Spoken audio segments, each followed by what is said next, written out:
Les Hells Angels sont un groupe de motards criminalisés fondé aux États-Unis qui est présent un peu partout dans le monde. Les membres sont principalement impliqués dans le trafic de drogue. Aux États-Unis, au Canada, mais aussi en Allemagne et en Scandinavie, les Hells Angels ont mené des campagnes d'expansion agressives. Ceci a provoqué des conflits sanglants contre d'autres groupes de motards criminalisés, dont les Bandidos.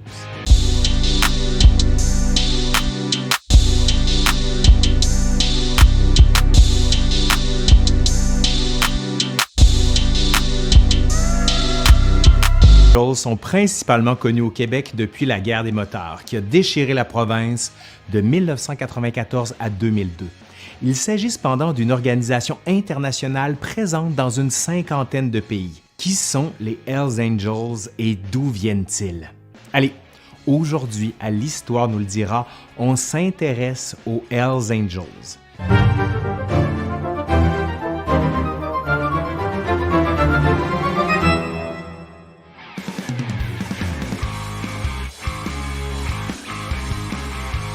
L'organisation des Hells Angels est hiérarchisée. Les membres titulaires sont au sommet de la pyramide. Eux seuls ont le droit de porter l'emblème du club sur leur blouson sans manches, d'où leur nom en anglais de Full Patch ou de Patché. Juste en dessous d'eux, on retrouve les prospects, c'est-à-dire les membres potentiels. Ils doivent être parrainés par un membre titulaire et être sous probation pendant une période pour pouvoir en devenir un eux-mêmes. L'intégralité des membres du chapitre doit être en accord pour que quelqu'un monte les échelons. En dessous, on retrouve les gens associés au club et les amis du club. Ce système de parrainage assure la solidarité entre les membres. La défense de l'honneur des Hells Angels est aussi centrale pour les membres. Ils ne sont pas qu'un club social et les membres sont impliqués dans des activités criminelles plus ou moins violentes. Il s'agit principalement du trafic de drogue, mais aussi du pré-usurier et de proxénétisme. Les Hells Angels sont fondés en 1948 à San Bernardino, en Californie. Les premiers membres sont des vétérans de l'armée américaine. Le nom de Hells Angels vient d'un escadron de Flying Tigers.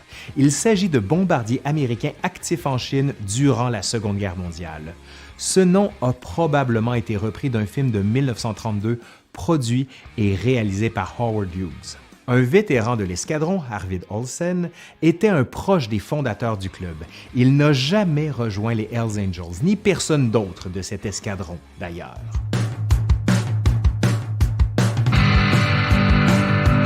Ralph Sonny Barger a joué un rôle central dans la transformation des Hells Angels. Barger a commencé à fréquenter une bande de motards d'Oakland en 1957, qui avait aussi pour nom les Hells Angels et un emblème similaire. Les deux groupes se rencontrent par hasard et décident de fusionner. Barger gagne en influence et son groupe devient le chapitre d'Oakland en 1963. Il prend la direction de l'ensemble des Hells Angels. Barger impose des règles strictes et s'assure de contrôler les autres groupes. En effet, pour créer un nouveau chapitre, il faut qu'il soit parrainé par un chapitre déjà existant. Il doit aussi comprendre au moins 6 membres titulaires de l'organisation. En 1966, les Bandidos sont formés au Texas. Il s'agit d'un autre groupe de motards criminalisés qui devient rapidement le principal rival des Hells Angels. Les deux groupes s'opposent tout d'abord aux États-Unis. Avec l'internationalisation des deux clubs, leur rivalité est aussi exportée à l'étranger.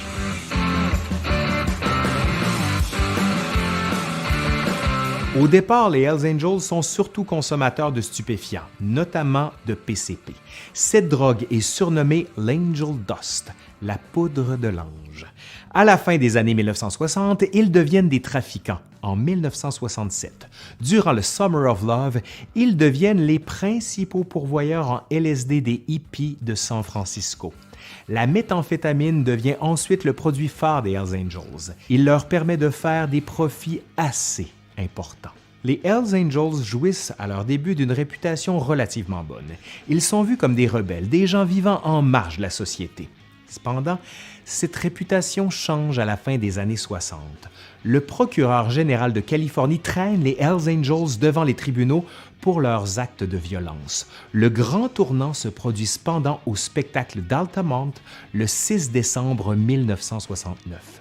Les Rolling Stones décident d'organiser un immense spectacle où plus de 300 000 personnes sont présentes.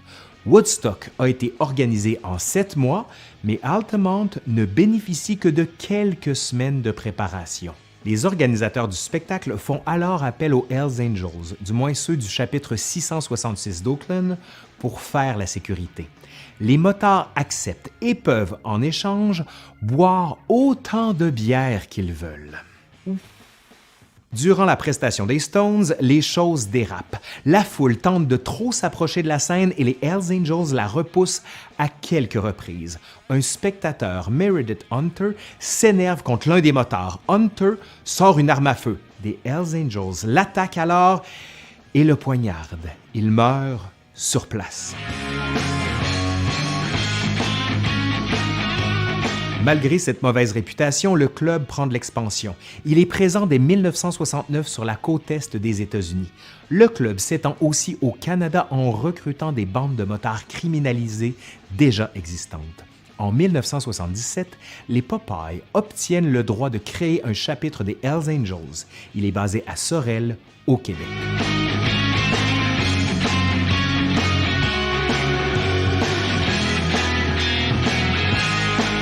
En 1979, le tueur endurci Yves Apache Trudeau fonde un autre chapitre à Laval.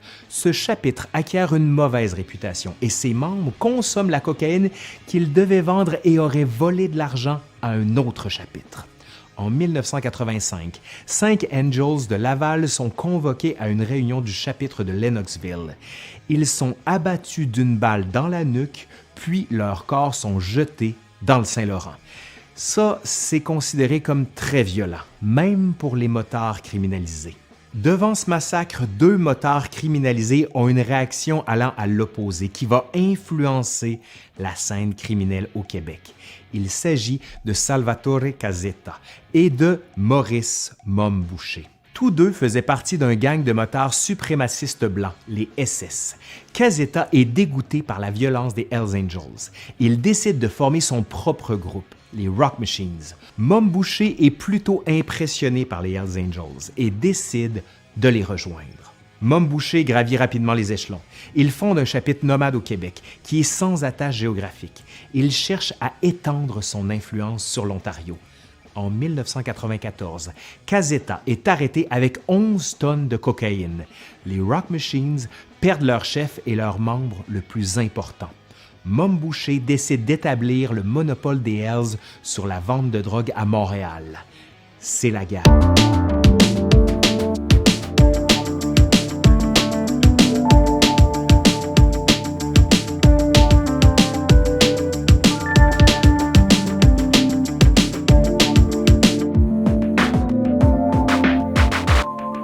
Cette guerre des motards ne se termine qu'en 2002.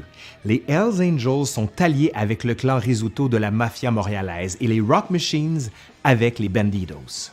Les comptes varient, mais le conflit fait 126 morts et 9 disparus, dont 9 innocents. Il y a aussi eu 135 tentatives de meurtre et 84 incendies criminels. Les attentats à la voiture piégée deviennent le symbole du conflit.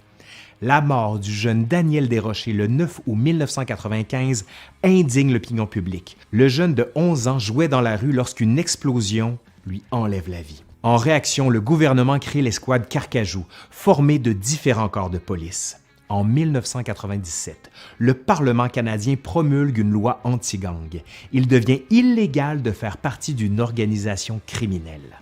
En septembre 2000, le journaliste Michel Auger, spécialiste des affaires criminelles et du crime organisé, est victime d'une tentative d'assassinat.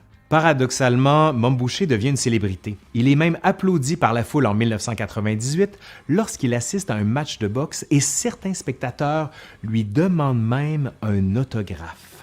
Boucher, comme plusieurs motards, néglige la portée de la nouvelle loi anti-gang. L'opération Printemps 2001 menée par l'escouade Carcajou s'en prend au chapitre nomade des Hells Angels. À ce moment, 10 kilos de cocaïne sont saisis, ainsi que 120 kilos de marijuana, 2,7 millions de dollars américains et 8,6 millions de dollars canadiens.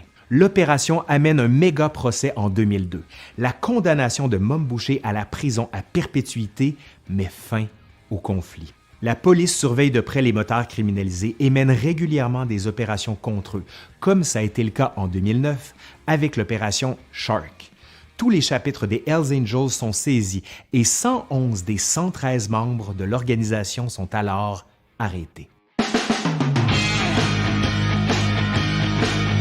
Les Hells Angels s'étendent en Europe dès les années 1970 et 1980. En France, le premier club est fondé en 1981 sous l'égide de Loulou de Crimée. Il devient ensuite chef des Hells Angels de France. Le club a 8 chapitres en France aujourd'hui. Les groupes les plus agressifs en dehors du Canada et des États-Unis sont basés en Allemagne et en Scandinavie. L'expansion agressive des Hells Angels sur ces territoires durant les années 1990 dérange les autres clubs de motards criminalisés, principalement les Bandidos. La volonté des Hells Angels de contrôler le marché de la drogue en Europe du Nord provoque une guerre avec les Bandidos et leurs alliés de 1994 à 1997. L'apogée du conflit survient lorsqu'un prospect des Bandidos tire avec une arme anti-tank sur le quartier général des Hells Angels à Copenhague. Bilan, 2 morts, 17 blessés. Le Parlement danois vote une loi anti-gang en 1997. Au début des années 2000, la police danoise procède à des arrestations massives des Hells Angels et des Bandidos. En Allemagne, les troubles entre les Bandidos et les Hells Angels commencent dès 1972. L'expansion agressive des Hells Angels durant les années 90 provoque une hausse des tensions. De véritables affrontements ont lieu à partir du milieu des années 2000 et au début de la décennie 2010. Les Hells Angels sont un groupe de motards criminalisés fondé aux États-Unis qui est présent un peu partout dans le monde. Les membres sont principalement impliqués dans le trafic de drogue. Aux États-Unis, au Canada, mais aussi en Allemagne et en Scandinavie, les Hells Angels ont mené des campagnes d'expansion agressives. Ceci a provoqué des conflits sanglants contre d'autres groupes de motards criminalisés, dont les Bandidos.